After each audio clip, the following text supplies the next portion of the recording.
David Anderson here with Anderson Refinishing. Just wanted to share a kitchen cabinet job where the species of wood I'll be working on is oak, which typically has deep grain, and I will be covering on how I run through my grain fill process whenever I'm dealing with these types of jobs. So first thing I'm going to get started with is removing the doors and drawer fronts from the cabinet boxes, and having them emptied out completely makes it very easy to mask. And then the next thing that we're going to do is we're going to remove the drawer boxes so that we're able to refinish the inserts where the drawer boxes rest. Next, I'm going to apply degreaser onto the cabinet box surfaces. This is a vital part of the process as we want to make sure we have a clean surface. And we're just going to use a little elbow grease and scrub them down with a Scotch pad. This gets rid of dirt, residual greases that have built up over time, and it's very important to work with a clean surface. And this will actually save you a lot of sanding and running through a ton of sandpaper. Next stage is the masking. So we're going to make sure that we have an entrance point. We're going to have a ventilation point.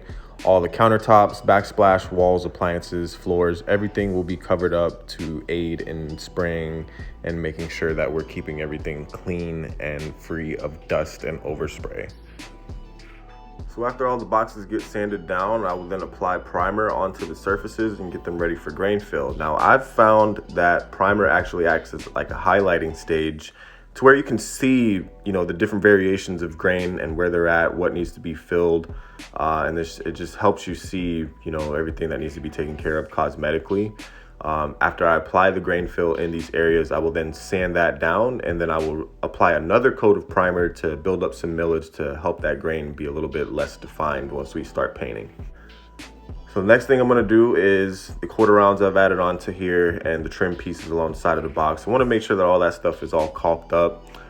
So that's, underneath the crown molding, make sure that nail holes are covered up. So that way we have a nice seamless look once we're finished. So you can see a little bit here where it's not caulked and where it is caulked. And then just, to me, I think that is, a beautiful finish when it comes to the cabinet boxes themselves. And it just looks good when you paint it and it's all finished, and everything just looks like one solid piece.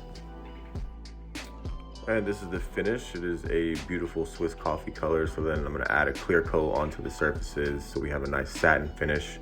And we're going to tear everything down. I'm going to caulk the sides of the boxes where they meet the wall to continue that seamless look. And here it is. Take all the masking out. Boxes are opened up, so at this point you can put stuff back into your cabinets, because we're just going to be hanging the doors. So having your contents put back into your cabinets is not going to be in the way. The drawer boxes are back in, and now we just work on the doors and drawers and bring these back, install these, and we're gonna have a brand new kitchen.